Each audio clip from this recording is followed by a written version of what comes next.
كهنة كونغ فو المحاربون في معبد شاولين في الصين هم بمثابة أسطورة، يشتهرون بأساليبهم في قصم الرقاب وبقدرتهم الخارقة للطبيعة.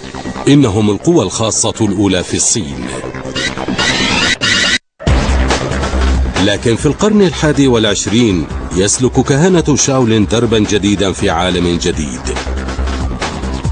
إنه التنين شي يانغ مينغ، كاهن محارب من الجيل الرابع والثلاثين، وأول كاهن شاولين يغادر الصين وهو يعيش في نيويورك.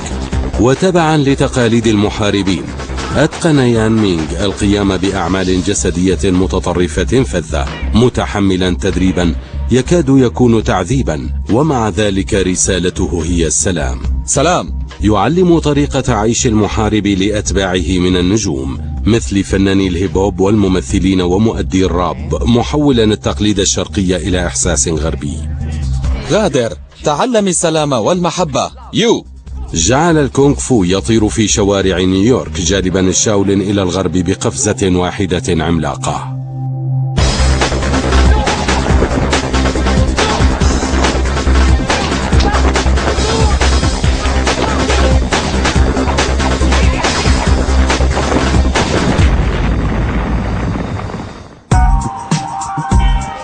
نيويورك،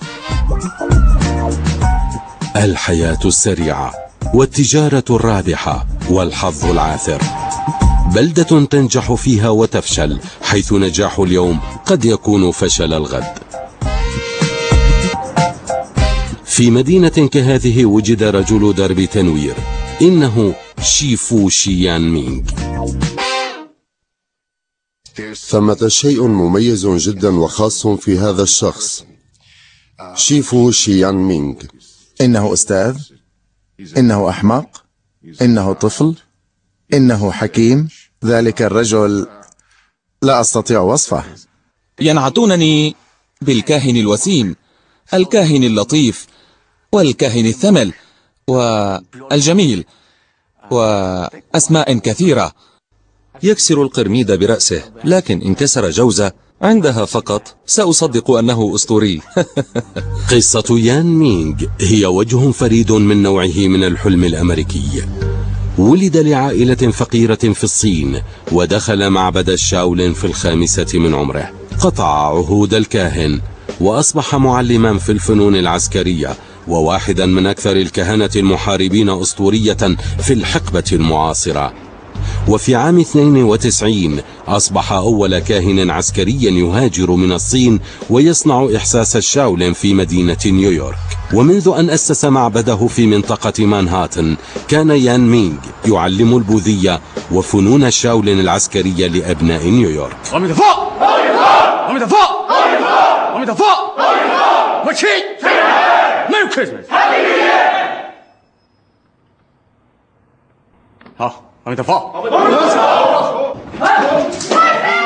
يتعلم طلاب الكونغ فو الركلات الأكروباتية والقتال بأيد مجردة.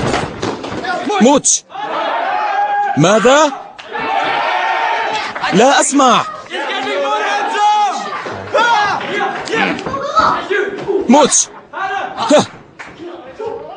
أعلم طلابي أننا نحتفل طوال السنة، فكل يوم هو عيد ميلاد وهو سنة جديدة، لأن الحياة جميلة.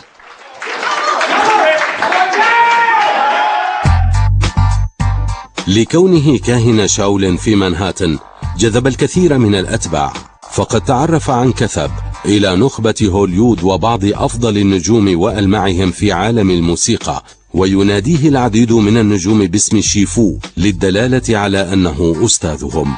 أصبح يان مينغ صورة ثانية في مشهد الهيب هوب، وأطلق عليه بعضهم لقب كاهن هيب هوب.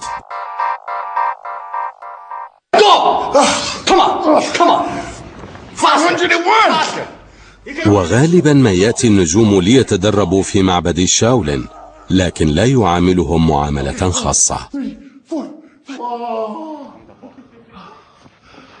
تعبت. التدريب الذي أجريه مع شيفو هو أصعب ما فعلت على الإطلاق.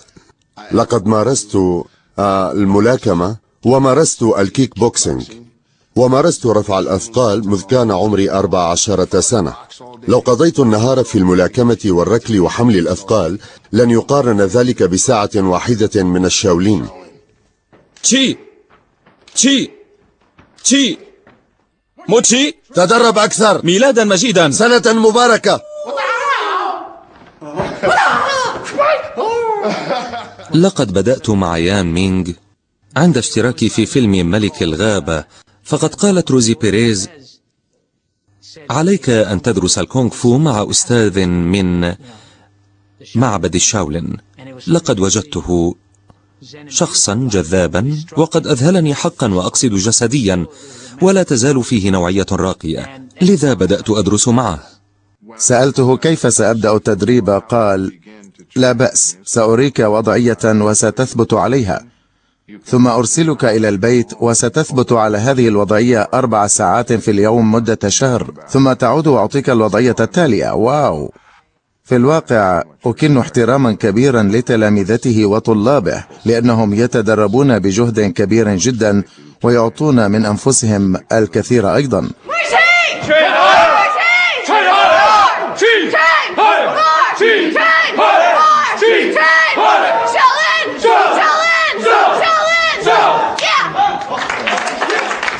لا يهم إذا كنت قاطع طريق أو شرطيا، أو إذا كنت تعمل في البورصة أو أيا كان، إذا دخلت إلى ذلك المعبد فإن شيفو سيكون الأب والأخ الحنون. ليست هناك إدانة لأحد، بل ثمة سمو وانضباط في الفنون العسكرية، فهي ليست مجرد أن تتعلم ضرب شخص آخر والفوز عليه أبدا. شاهدت يان مينغ يقوم بحركاته المذهلة، شاهدت الأستاذ يقوم بذلك. كان ذلك قويا جدا ودقيقا جدا، كأنك تشاهد نمرا، حقا كأنك تشاهد قطا بريا قويا. هناك نوع من المهارة والدقة والاستعداد للقفز، لكن ليس هناك أي توتر في الجسد، كان هادئا جدا. في مسقط رأسه كان يان مينغ معروفا كبطل شاولين، فقد فاز ببطولة الشاولين ل3 سنوات، وأعلنت الصين أن صبي الكونغ فو هذا كنز وطني. وبسبب وسامته وحركاته الحادة في الكونغ فو تم اختياره للسفر إلى أمريكا كفرد في فريق تدشين لعرض الشاولين هناك، فأصبح واحدا من أوائل الكهنة المحاربين الذين يسافرون إلى أمريكا. غادرت الصين عام 1992 لأؤدي في أمريكا، وأظن أن القدر هو الذي جلبني إلى هنا. كان قدرا، واستعد يان مينغ لاغتنامه في يومه الأخير من الجولة، وفي سان فرانسيسكو اتخذ قرارا سيغير حياته إلى الأبد. بعد الأداء الأخير عدت إلى الفندق وأخذت صحيفة تتحدث عني وبعض الصور وصورة عن جواز سفري.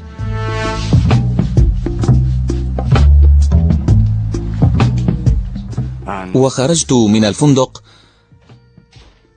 ركبت سيارة أجرة، لم أكن أجيد الإنجليزية حينها، فاستخدمت لغة الإشارات وأشرت إلى طريق مختلفة. يا صديقي، أتتكلم الإنجليزية؟ الصينية. البلدة الصينية؟ وتوقف السائق عن القيادة. عفوا سيدي، ما الأمر؟ أمين مشكلة؟ أنا لا أفهم شيئا مما يقوله الراكب. عذرا، هل تتكلم الإنجليزية؟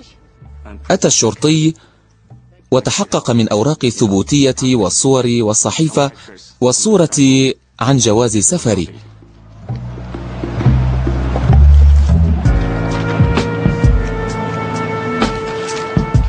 سيدي، هل أخذته إلى المدينة الصينية رجاء؟ معه نقود وتبدو هويته صحيحة تماما. شكرا لك. وأظن أن الشرطي قال للسائق: خذه إلى البلدة الصينية ليبحث عن أناس صينيين.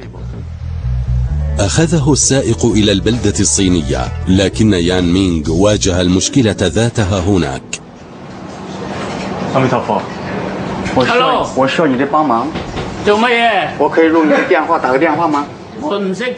تكلموا بلغة كانتونيز وتكلمت بلغة ماندرين فلم نفهم بعضنا.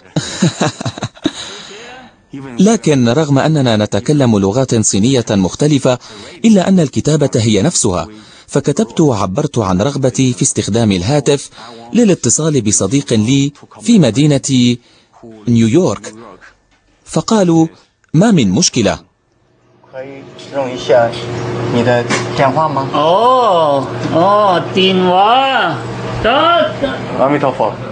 رتب له صديقه قبوا ليلتجئ إليه إلى أن تتم إجراءات سفر يان مينغ إلى نيويورك. ذلك خطر، فالكهنة غاضبون مني لأنني هربت. بعد أن أعود من الولايات المتحدة إلى الصين ستجدني الحكومة الصينية، وحينها بالتأكيد سأواجه الكثير من المشاكل معها وقد أسجن. بعد منحه اللجوء السياسي في أمريكا لم يكن مجبرا على العودة، إلا أن الصينيين كانوا يستشيطون غضبا لخسارتهم نجم الشاولين. لقد قال بعض الصينيين علينا قتله. أجل، علينا أن نجلبه ونقتله. رغم استمراره في تحدي العادة المتبعة كانت التهديدات تؤثر فيه.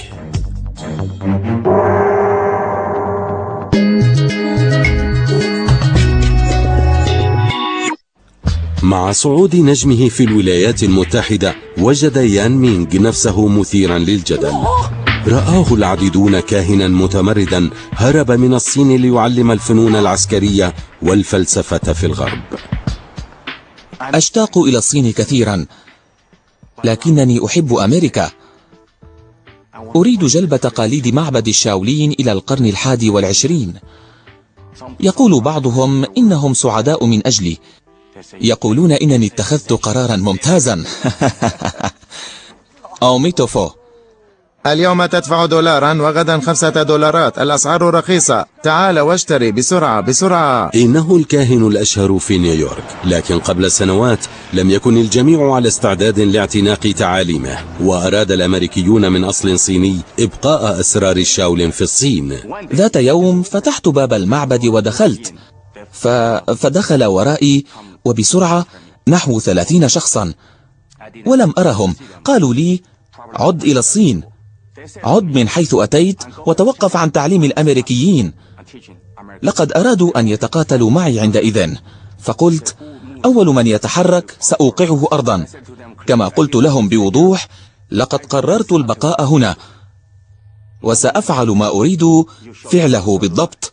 أنا أتخذ قراراتي، أنا أصنع قدري. مدينة نيويورك، السلام. السلام. الهيب هوب لغة الشوارع. من بروكلين إلى برونكس يعكس الهيب هوب التجربة العصرية، ومع ذلك تضرب الفلسفة الشرقية القديمة جذورها في تلك الأماكن. وللشاولين رنين ممتاز مع فناني الهيب هوب مثل وو تانغ كلان، الفرقة سيئة السمعة والتي اعتنق أفرادها طريقة الشاولين وأعطوها صورة جديدة. الوتانغ، الشاولين، أجل، شيفو شيان مينغ، ريزا، أنا ناشونال كاهن جيوغرافيك. أنا أريد أن أصرخ بصوت عال. لا، أنا مسالم. سمعت؟ نعم. هذا جيد. سمعت عنه من بعض الأصدقاء وسنحت لي الفرصة للقائه. أتفهمني؟ وفي الحقيقة إذا لم تخني الذاكرة أظن أنني ذهبت بحثا عنه. حين سمعت أن هناك كاهن شاولين هرب وأسس معبد شاولين هنا في أمريكا، لكنني التقيته أخيرا في حفلة إطلاق ألبوم GZA، وأصبحت علاقتنا وثيقة. أصبحنا أخوين في نفس الدرب وصديقين مقربين. إنه أول شخص ناديته شيفو، وشيفو تعني الأستاذ. ووتانغ كلان استخدمت فلسفة الفنون العسكرية في أغاني الهيب هوب. إذا استمعت إليها حتما ستجد الكثير من ها وكلمات أوميتوفو، شاولين، ووتانغ. أنا أقدر ذلك.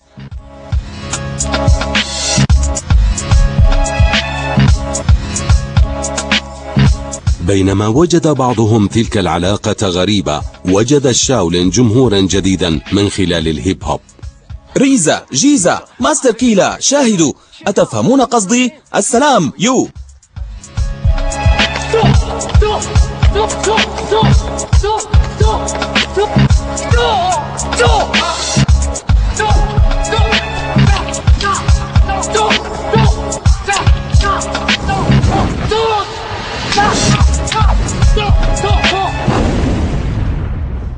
إن شيفو بمثابة معلم لجميعنا، يأتي ونطرح عليه الأسئلة، فهو بمثابة استشاري مرشد، حيث تستطيع أن تطرح عليه أسئلة تتعلق بكيف يجب أن تكون الأمور أو كيف يمكن أن تراها.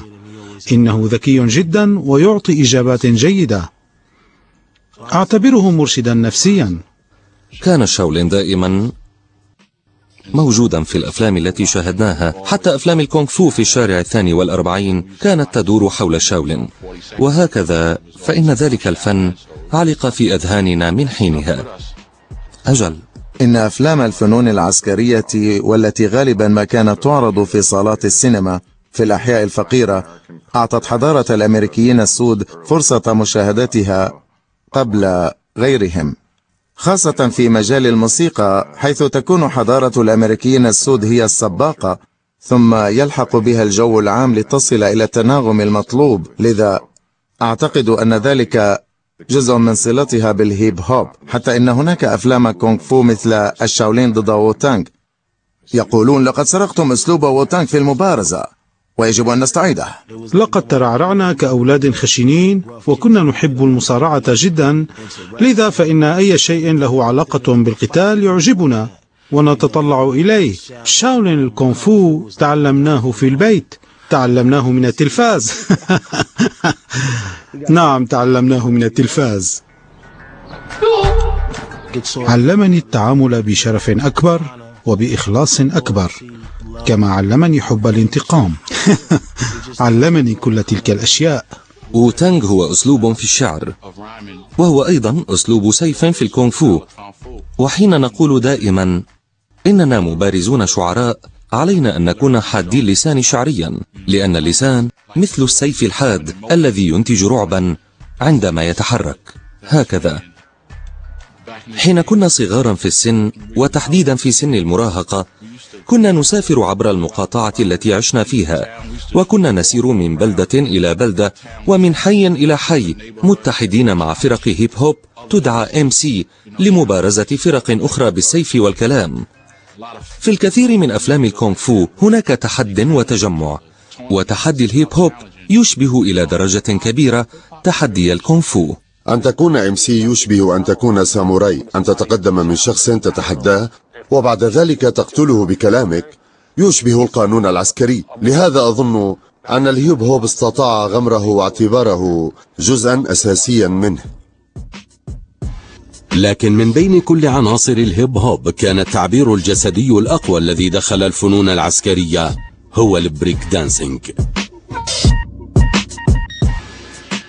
أعتقد أن ما يعطي الشاولين المصداقية في مشهد الهيب هوب هو أن الكثير من الحركات التي تم أداؤها في الأفلام القديمة هي حركات قلدها مؤدون بارعون في البريك دانسينج. وهناك بعض أسماء أفلام الكونغ فو مثل جراند ماستر وجراند ماستر أوف كونغ فو وجراند ماستر فلاش تحبها من أسمائها المرتبطة بموسيقى الهيب هوب التي امتصتها وأصبحت جزءا لا يتجزأ منها.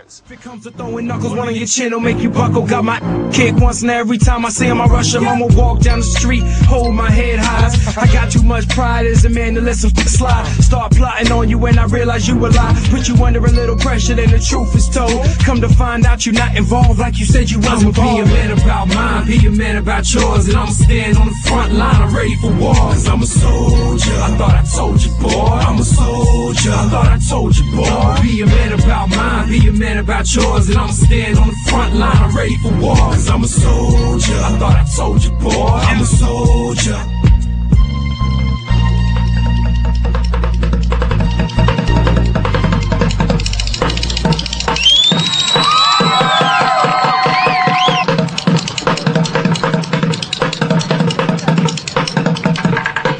في عصر يوم مشمس يستمتع يان مينغ ببعض حضارة شوارع نيويورك، ويقارن بينها وبين حياة الرهبنة التي عاشها في الصين. وبما أنه عاش في الماضي في معبد عمره 1500 سنة، غير نمط حياته منذ قدومه إلى أمريكا، حيث تبنى نمط حياة الغرب في القرن 21، وأصبح له ولدان من شريكته صوفيا.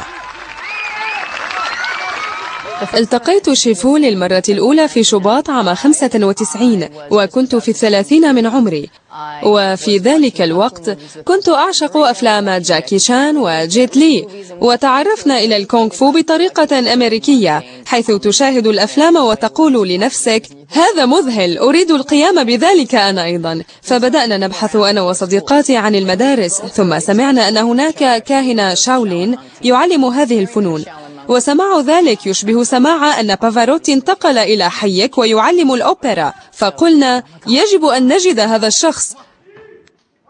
وهكذا اتصلنا بمنظمة تاي تشاي وعثرنا عليه أخيرا، فنظرت إليه ولم يكن يتكلم الإنجليزية، ولم أكن أنا أتكلم الصينية. عدت إلى البيت ليلا واتصلت بوالدي وقلت لهما التقيت الرجل الذي سأتزوجه، لقد عرفت ذلك، رغم أنه اعتقد أنني صبي، وهذا يحدث معي طوال الوقت بسبب قصة شعري. لم أكن واثقة من إمكانية انخراطه في علاقة، فالجميع افترضوا أنه أخذ عهدا بالعزوبية. لكن يان مينغ لم يأخذ عهدا بالعزوبية، هذا لأنه انضم إلى المعبد في وقت الثورة الثقافية، حيث تم التخلي عن النظام الكهنوتي الصارم، وتم تشجيع الكهنة على الزواج والانخراط في المجتمع. الشعور الذي يمدني به هو الأمان، ولا أقصد أنه سيقتل أحدهم بلمسة من إصبعه حين أسير في الشارع، بل ما أقصده هو الأمان العاطفي والأمان الروحي. ابذل جهدا أكبر. عمر ابنه جان 5 سنوات، وقد بدأ التدرب على الكونغ فو في السن نفسها التي كان هو فيها حين بدأ ككاهن محارب. حين كان عمري 5 سنوات أخذني والداي إلى المعبد، لأنني كدت أفارق الحياة، كدت أموت. اشتد علي المرض، ولم يعرف الأطباء مما أشكو. وحين كان والداي في طريقهما لدفني، شاهدهما لحسن الحظ طبيب الوخز بالإبر يبكيان، فسألهما لما تبكيان؟ وأعاد السؤال لما تبكيان؟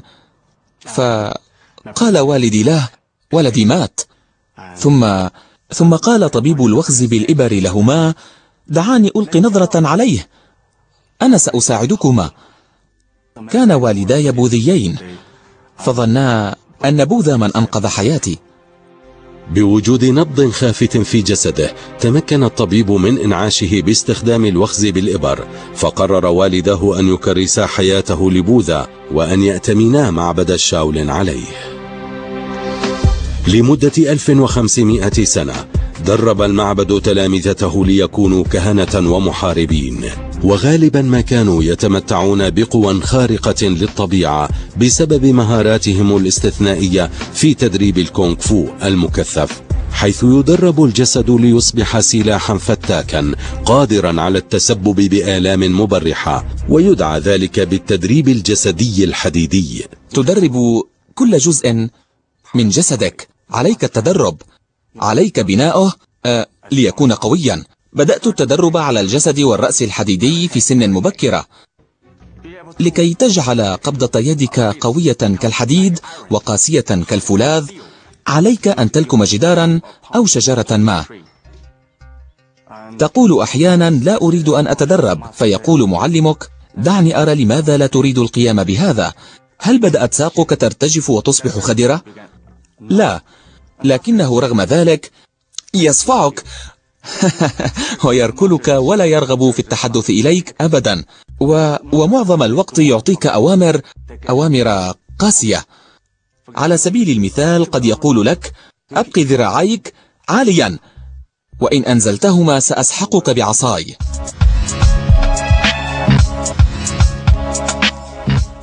الكونغ فو هو الجسد والعقل، فما هي فائدة الجسد القوي مع عقل ضعيف؟ أو ما هي فائدة العقل القوي في جسد ضعيف؟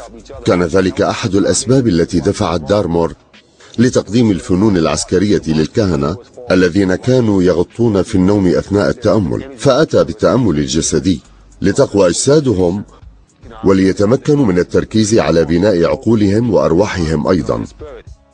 يعرف يان مينغ أنه واحد من النخبة الذين يقدمون أعمالا جسدية فذة متطرفة تعرف باسم تشي كونغ، وقد درب نفسه ليتحمل أكثر الضربات وحشية. حين أمارس تشي كونغ أفكر في عقلي فأنفذ، لا مشكلة. أشعر أنني طبيعي للغاية حين أنفذ حركات تشي كونغ القاسية جدا. لا أشعر بالألم، ربما لأنني أتدرب على الفنون العسكرية منذ 30 سنة تقريبا، وأعرف كيف أستعمل تشي.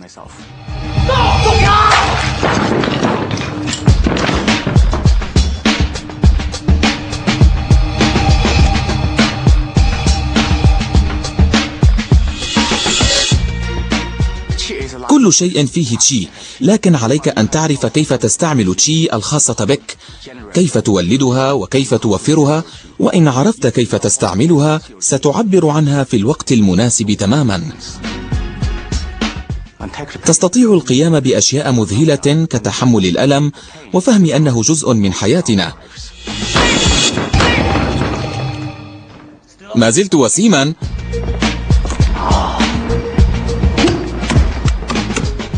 تناول الطعام، امضغه، ابلعه واستمتع به. إن الفلسفة الشرقية تعتنق التناقضات، فلا تستطيع الاستمتاع بجمال الكون من دون احترام توحشه. مثلا عليك أن تعرف أن مع السعادة هناك دائما حزن وألم ومعاناة، ولا تستطيع الحصول على واحد دون الآخر، فعليك اعتناق الاثنين. وشيفو يان مينغ يسلك ذلك الدرب بشكل ما، يعيش بتلك الطريقة، إنها جزء من روحه.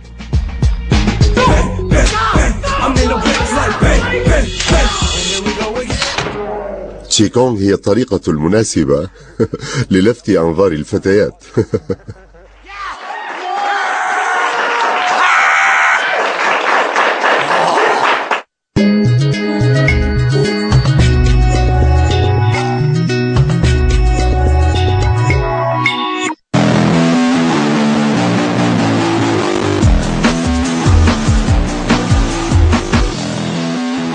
شي يان مينغ فرد من أول فريق كهنة شاولين يأتي في جولة إلى أمريكا، وطبيعته المتمردة دفعته للعمل بمفرده والهروب من الصين.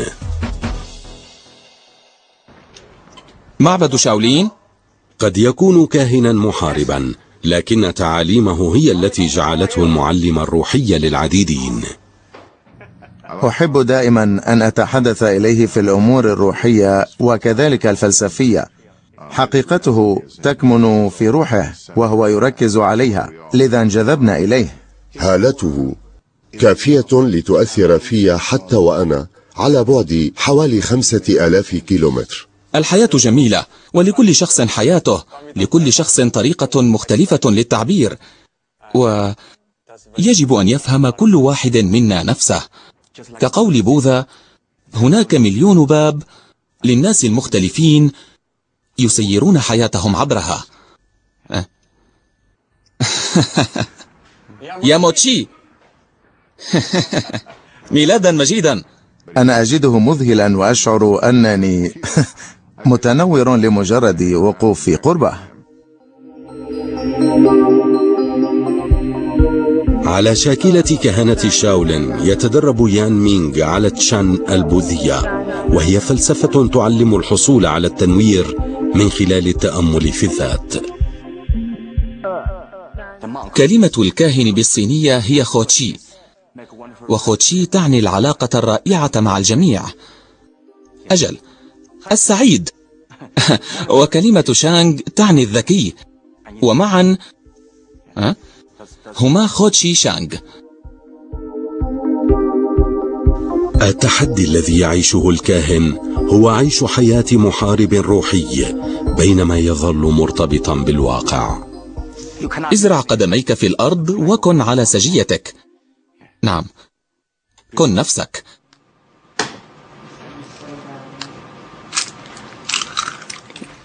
فطور شاولين لذيذ جدا ويمدك بطاقة كبيرة.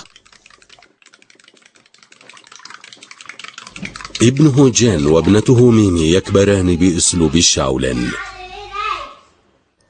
نعتقد أنا وشيفو أننا نتشارك المهام بشكل متوازن، لكن رغم ما يفعله الآباء لا أحد منهم الأم، فهناك أم واحدة وهو ينخرط معهما كأب، وأعتقد أن ذلك هام جدا. منذ يوم ولادتهما وهما يأتيان إلى المعبد يوميا. جين يعرف منذ الآن أن التدريب هو جزء من حياته، إنه جزء من روحه وعقله، وهو يشتاق إليه عندما ينقطع عن التدريب، وتلك ظاهرة بالنسبة إلى شخص في مثل سنه. لقد بدأ يتدرب في العمر نفسه الذي بدأ فيه شيفو ذلك. سوف أصبح مثل أبي. ميلادا مجيدا. سنة مباركة. موتشي تدرب أكثر. موتشي تدرب أكثر. وميمي تراقب فقط، فلا تريد الانخراط منذ الآن، لكنها ستفعل وستكون محاربة بالتأكيد. كان ذلك جيدا. واو، باعدي قدميك أكثر. هذا رائع. هيا انحني إلى الأمام. هيا هكذا. جيد. عندما أكبر سأكون مثل أبي معلمة كونغ فو. هيا الآن. هناك أهال آخرون يريدون منح أولادهم هذه القوة أيضا. جاهز؟ هيا أرح جسدك. أتفهم؟ اضبط نفسك. ميلادا مجيدا. سنة مباركة. جيد، هذا رائع. ارفع ظهرك. أجل هكذا. أصبحت أكثر قدرة على ضبط الذات وأكثر إدراكا لأهمية الواجبات المدرسية، وأستطيع إنجاز أي شيء من دون أن أحلم أحلام اليقظة أو أفكر في أشياء أخرى. أشعر أنني أفضل بكثير عقليا وجسديا. إن جيتلي جيد، لكن طرق شيفو أفضل. تصعب المقارنة بينهما، لأن شيفو هو كاهن شاول حقيقي، وقد مر بكل تدريبات الفنون العسكرية الحقيقية، وقد عاش طويلا في معبد. حسنا، جيد. للأعلى، للأعلى.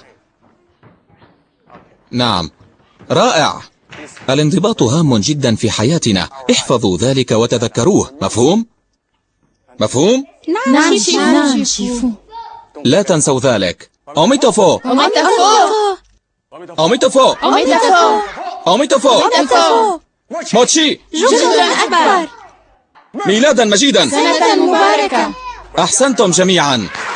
انصراف.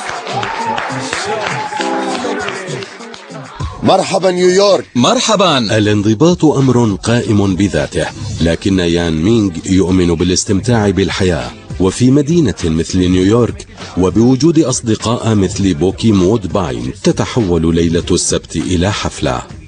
في هذه الجادة، لكن ليس في هذا الشارع تحديدا، كنت أنا وشيفو وطليقتي، وكانت تزعجني قليلا ففقدت أعصابي وصفعتها. لم أكن الإنسان المتطور المتعاطف الذي ترونه أمامكم اليوم. ثم قال شيفو: هيا بنا نعد إلى البيت. فعدنا إلى البيت، وأثناء تدربنا قال: لم أدربك لتكيل اللكمات في الشارع. ومن وقتها لم أفعل ذلك. أحب هذه المدينة. أحبك أحبك وتاي.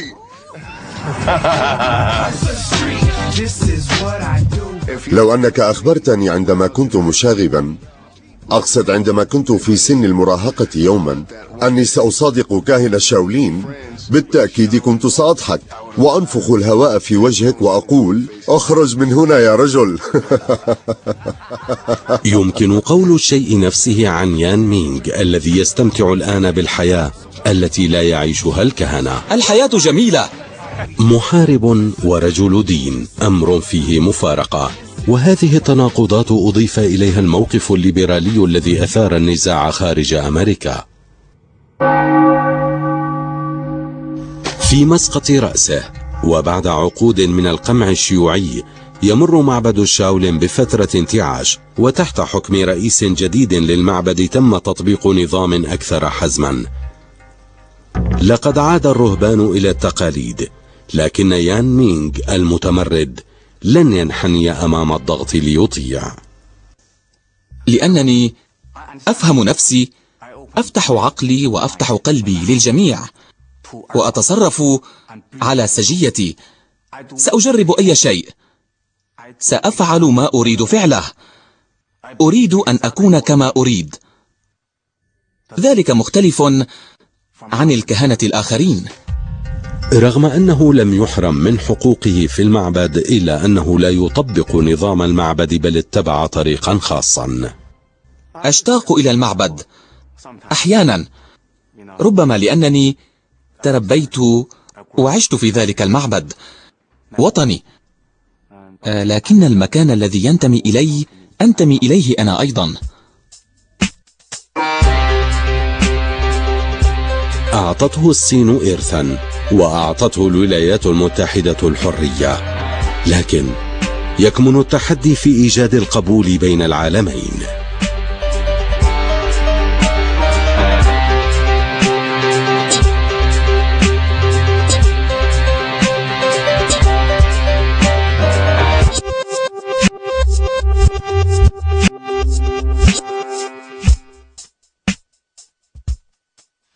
شيفو رجل مميز في أمريكا كلها، وأعتقد أن الصين يجب أن تقدره وتتقبله، لأن ما يقوم به هو من أجل العالم وليس من أجل نفسه.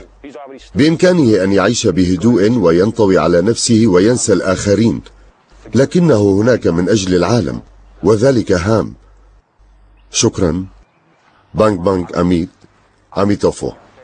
لكن تصرفاته تضعه في موقع النقد حتى في أمريكا. إذا أتى شخص ما إلى بلدة متواضعة وكان له ماض خاص، لنقل إنه كان من المافيا وكانت حياته مختلفة عن الآخرين، أمن المفترض به أن يقول لهم لستم جديرين بالوجود ويجب أن تعيشوا حياة أفضل؟ أمن المسموح له إعطاء أي حكم أخلاقي؟ يريدون منه أن يكون كائنا مقدسا يطفو على زهرة اللوتس، لا يلمس الأرض أبدا ولا يوسخ قدميه، لكنه يريد أن يقضي الوقت في الاستوديو مع هؤلاء الشباب حين يقومون بعملهم، وليس مضطرا إلى القيام بما يقومون به، لكنه يمتع نفسه. إن نقد الناس عبارة عن هراء. أعتقد أنهم تقليديون جدا. نعم، شاهد هذا. إنهم ريزا، جيزا، ماستر كيلا. لا أبه للذين ينتقدونني، لينتقدوا أنفسهم، وأعلم تلامذتي أن يحكموا على أنفسهم. ريزا، هل نبدأ؟ أتسمعني؟ أتسمع ما أقوله؟ أسمعك.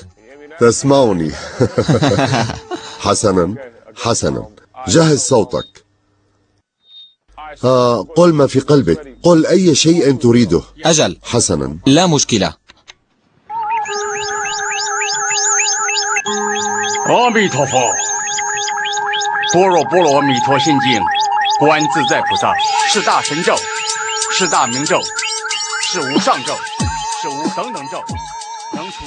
أن أبدأ كطفل في أحياء نيويورك الفقيرة، ليس معي أجر الحافلة لأذهب إلى المدرسة، ومن ثم أتحدث إلى رئيس المعبد فيقبلونني كأخ. ذلك فعلا حلم يتحقق.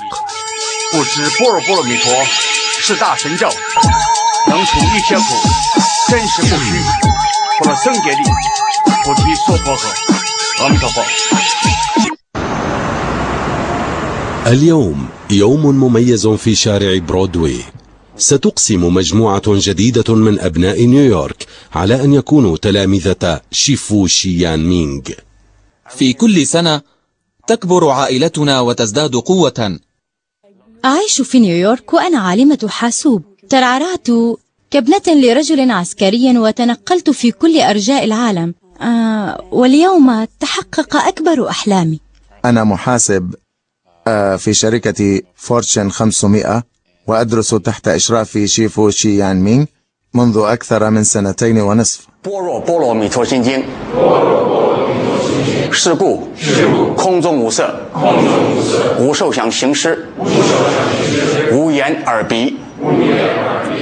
اسمي عبدو، أعيش في هارلم وأنا مسلم.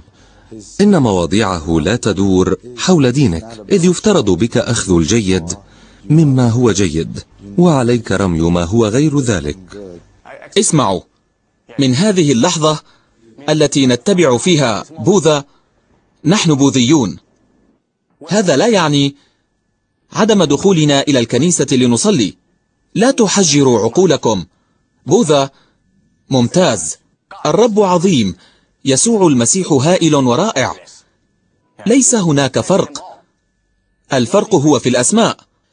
لا تدع الأشياء المريعة تزعجك. ارمها.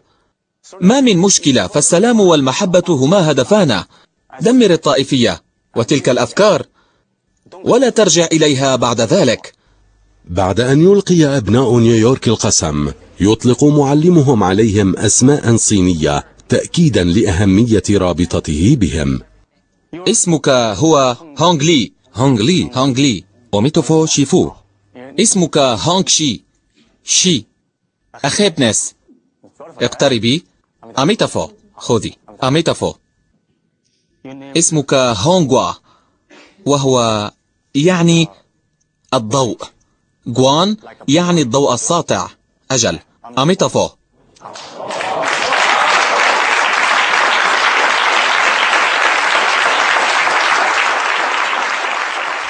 أهلا بالجميع.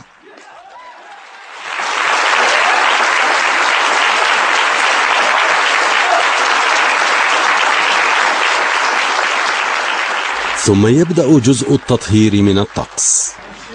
أميتافو، أنت الأولى. أميتافو.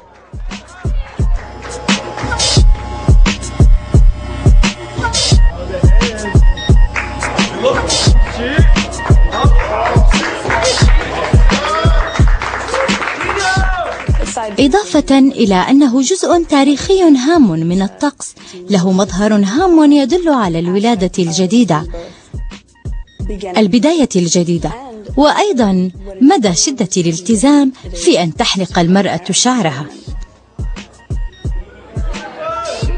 شكرا جزيلا لكم. شكرا.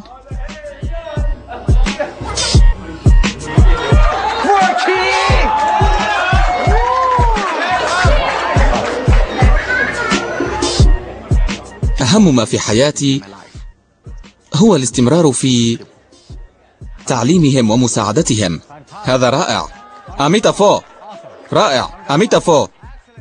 أريد أن يفهم الجميع أن لنا حياتنا، وأننا نعبر عن أنفسنا بصدق، ونساعد أنفسنا ونساعد الآخرين. سنقطع القالب بهذا السيف. ولا يكتمل الاحتفال إلا بقطع قالب الحلوى.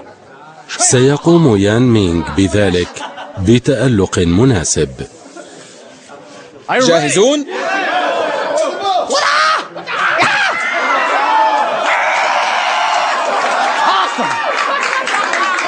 مدهش. أميتافو. رائع. جهد أكبر. نعم. شكرا.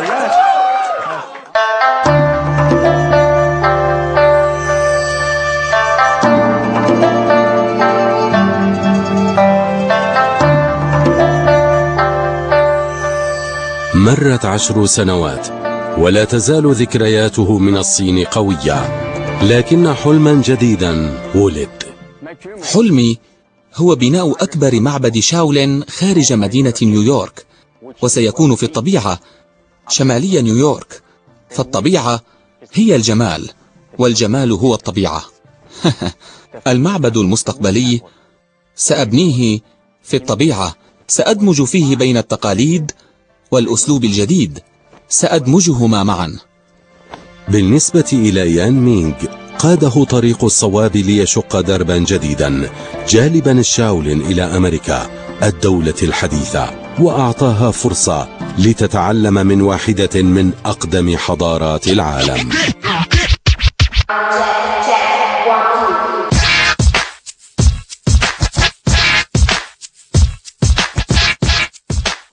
افعل الخير، اترك الشر، ساعد نفسك وساعد الآخرين والعالم، احترم نفسك وسيحترمك الآخرون، افهم نفسك وسيفهمك الآخرون.